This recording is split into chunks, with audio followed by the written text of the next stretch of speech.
A student mysteriously disappeared from school in broad daylight, leaving behind no clues. The police quickly initiated a search and soon a grim reality began to unfold. As investigators began their search for answers, they pieced together a chilling truth, revealing a story that would stun the entire nation. McKenzie Cowell was just 17 years old in February 2010, a senior at Wenatchee High School living in Orondo, Washington. Her life was a balancing act, as she navigated a structured weekday routine that revolved around school, work, and extracurricular commitments. Cowell was a dedicated student, enrolled in a cosmetology job training program at the Academy of Hair Design in downtown Wenatchee, where she could earn credits toward graduation while gaining hands-on experience. Her afternoons were filled with classes at the academy, which followed her regular school day. But cosmetology training was just one aspect of her busy life. McKenzie was also a member of the Wenatchee High School Applettes dance team, participated in rehearsals, performances, and competitions, and was known to her instructors as reliable and punctual.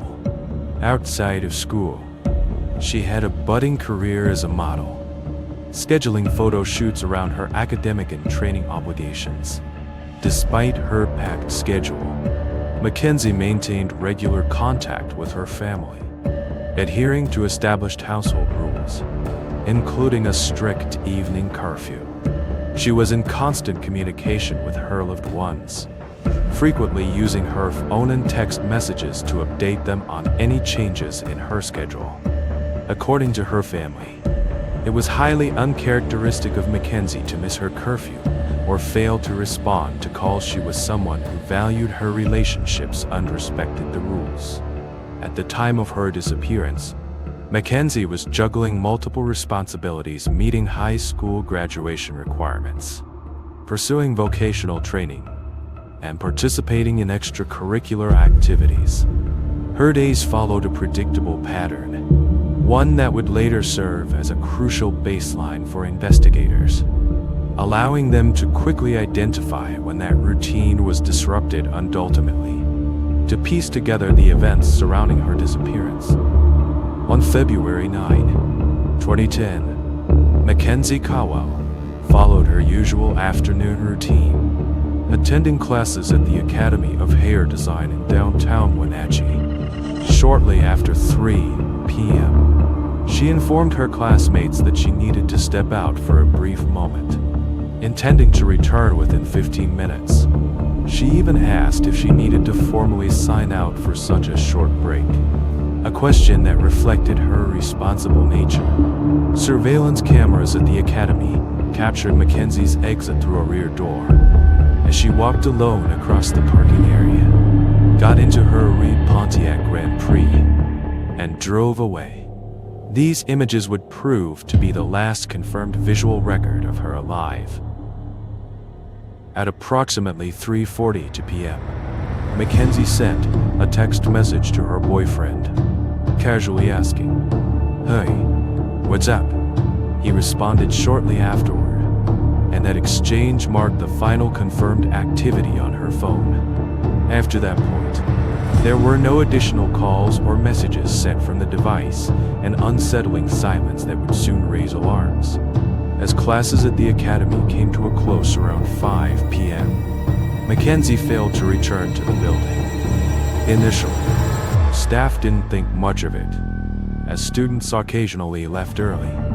However, at approximately 5:40 p.m., McKenzie's father tried to reach her by phone to coordinate plans for the evening, but his calls went straight to voicemail. By 8 p.m., McKenzie had missed her curfew, and her family began to feel a growing sense of concern. They attempted to call her again, but their efforts were met with silence.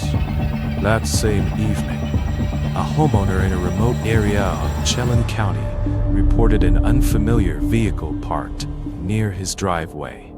a discovery that would soon lead investigators to a crucial piece of evidence. Law enforcement responded to the report and identified the vehicle as McKenzie's. It was found near Mission Ridge, approximately 40 miles from her home. Inside the car, officers discovered her person, some clothing, but her debit card and cell phone were nowhere to be found.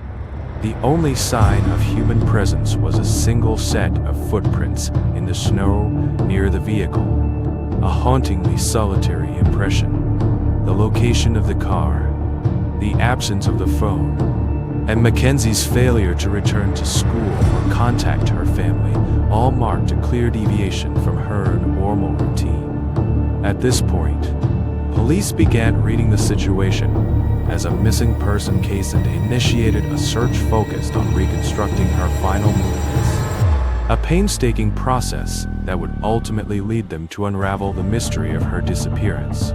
The evening of February 9, 2010, marked the formal involvement of law enforcement in the disappearance of McKenzie Cowell. After her car was reported abandoned and traced back to her family, the Chelan County Sheriff's Office initiated a missing person investigation, prompted by the unexplained location of the vehicle, the personal items left inside, and McKenzie's failure to make contact with her loved ones. Deputies promptly conducted an initial search of the area surrounding the vehicle, scouring the nearby roadway and snow-covered terrain. A helicopter was deployed, and search dogs were brought into aid in the search.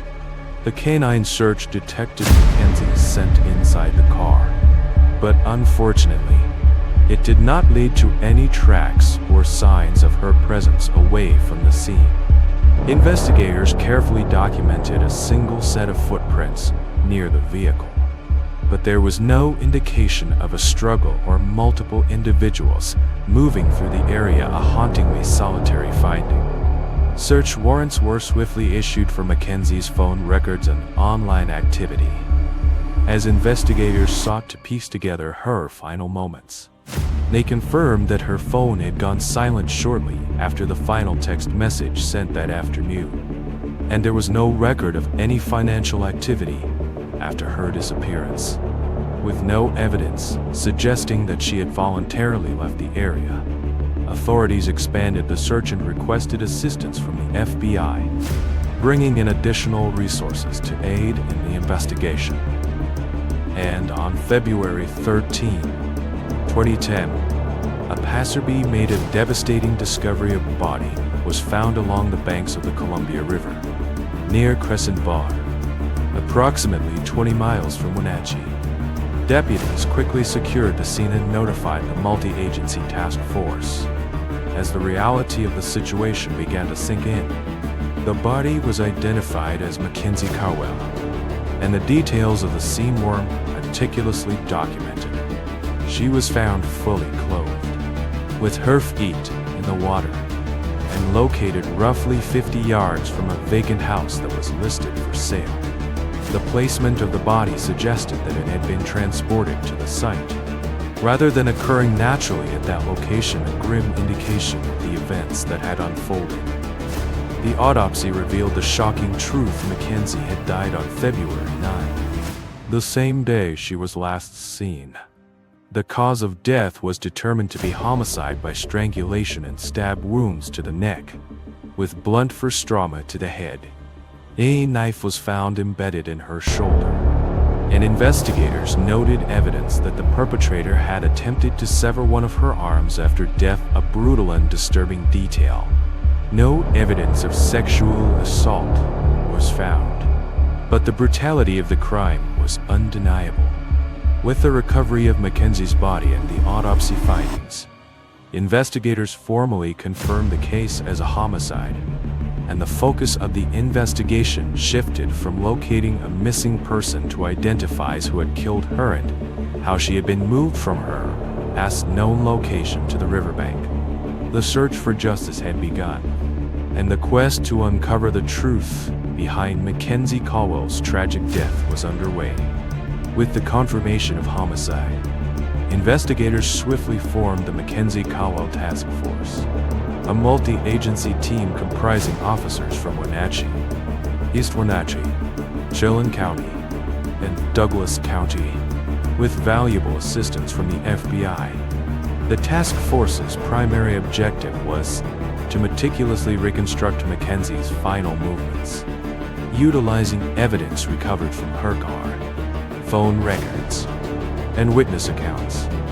The investigation began by examining McKenzie's immediate circle, with detectives interviewing family members and scrutinizing her communications from the days leading up to February 9.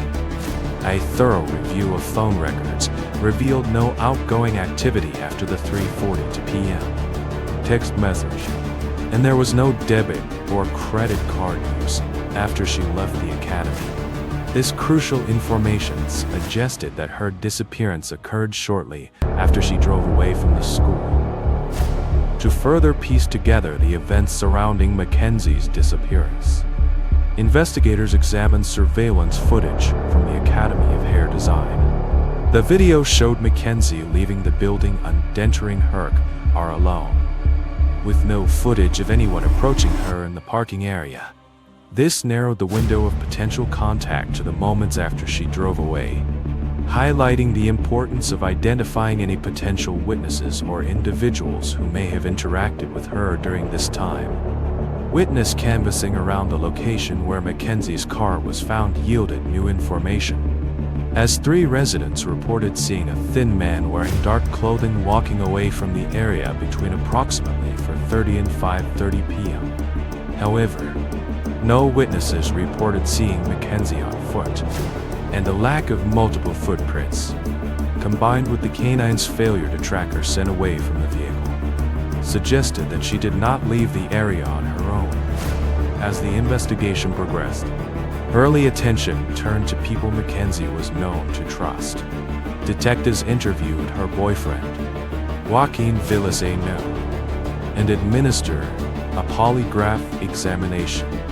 Although Villaseno failed one question related to whether he knew what had happened to McKenzie, investigators corroborated his alibi and found no physical evidence linking him to the crime, ultimately clearing him as a suspect. The investigation also examined McKenzie's relationship with her mother's boyfriend, Joey Fisher, after learning that the two had argued the day before her disappearance. Detectives evaluated phone records, movements, and witness statements, but no forensic or circumstantial evidence connected Fisher to McKenzie's death, and he was also cleared as a suspect.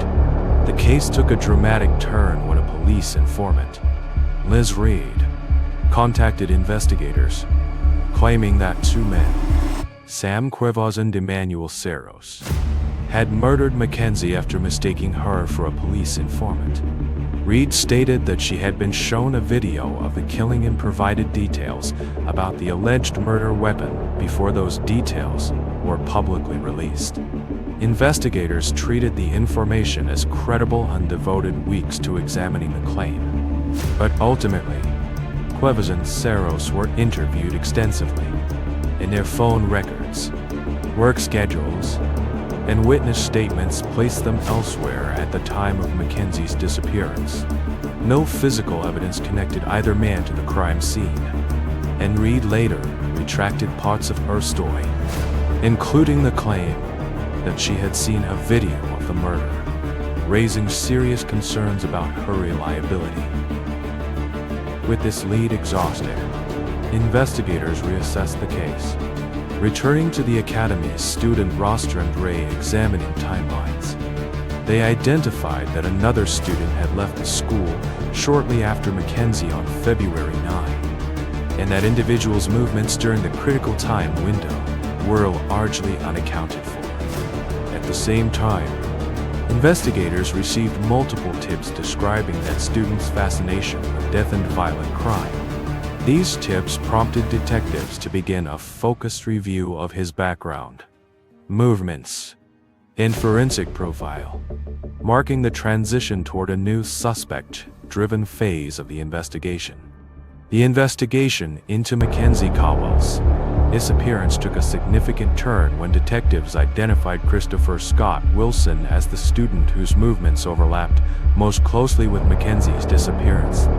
Wilson, a 29-year-old student at the Academy of Hair Design, had exited the building less than 2 minutes after McKenzie on February 9.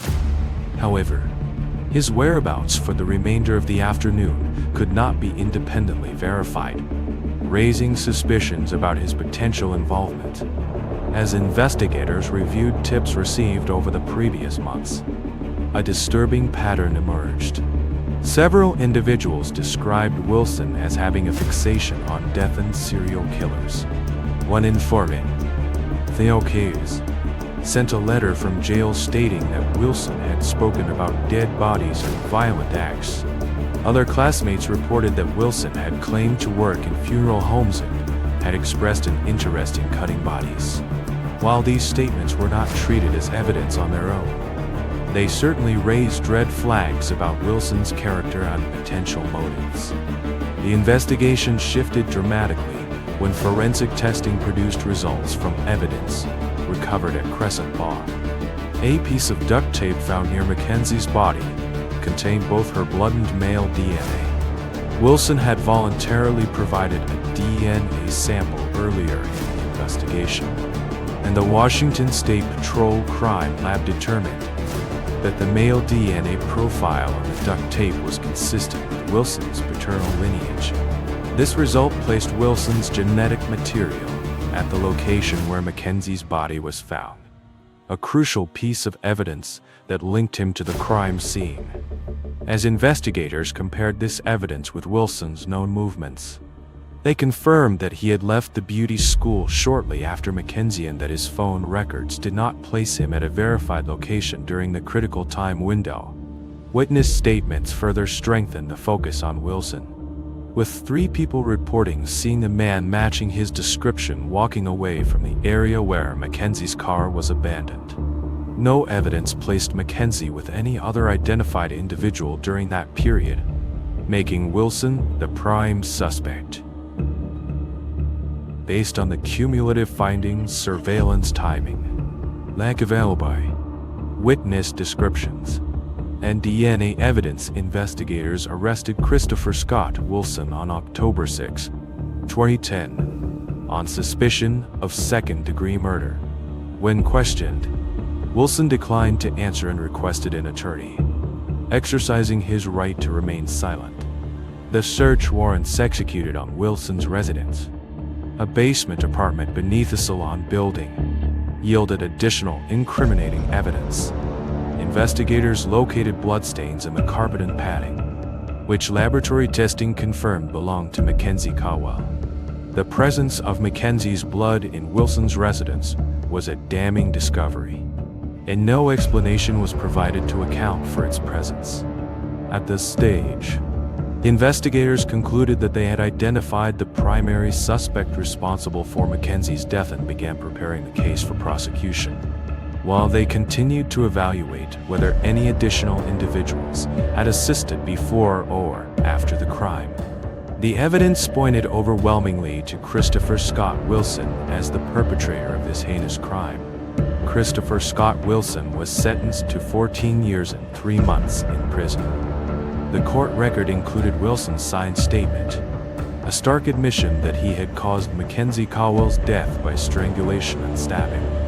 No motive was established as part of the proceedings, and no additional suspects were charged in connection with the homicide.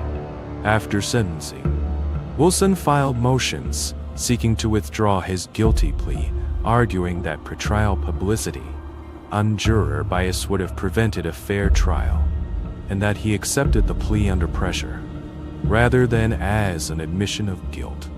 The Washington Court of Appeals reviewed the claim and ultimately denied the motion, leaving the conviction and sentence intact. Wilson would have to see out his sentence. He served his time within the Washington State Department of Corrections, accounting for time served and statutory release provisions. He was released from Monroe Correctional Center on December 11, 2023, prosecutors confirmed, at the time of his release, that no further charges were pending related to McKenzie's death. In the years that followed the case, McKenzie's family remained publicly engaged, remembering her and advocating for accountability. Her death had a lasting impact on the Wenatchee community, where the investigation had been one of the largest multi-agency efforts in local history. The case, it's become a reference point in Wenatchee, a reminder of the importance of student safety, vocational programs, and the need for better supervision when students leave campus during the school day. Law enforcement agencies, they've cited the investigation as a catalyst for improved coordination between local departments and faster sharing of forensic results across jurisdictions. It's a case that's had a lasting impact on the way they do things. McKenzie Cowell's name, it's still associated with one of the largest homicide investigations in the region's history. It was a massive effort, over 800 interviews, multiple task force agencies, and months of forensic review. All of it was required to move the case forward. And later, training programs for investigators in Central Washington. They referenced the case as an example of how circumstantial timelines and DNA evidence can converge, even without eyewitness testimony. There have been memorials. Of course, they've honored McKenzie as a student, a dancer, and a daughter. And every year, there are remembrances, community events. They're all a way of acknowledging her absence, rather than trying to frame the case as resolved. Her burial site in Wenatchee, it's a place where family members and friends have marked milestones, birthdays, holidays, all the things that would have been shared with her if she were still here. As for the investigation, it's officially closed. No additional arrests were made, and no new evidence has come to light. The official record, it shows a guilty plea, a completed sentence, but there are still unanswered questions. Questions about motive. McKenzie Cowell, she's remembered in public records, not for how she died, but for the ordinary life she was living, the life that was taken away from her. It's a reminder that, even in the midst of tragedy, it's the everyday moments, the ordinary things, they're what make life worth living. If you found this case fascinating, don't forget to like the video and subscribe to the channel. We post crime case videos every night. Until next time, stay sharp, stay vigilant.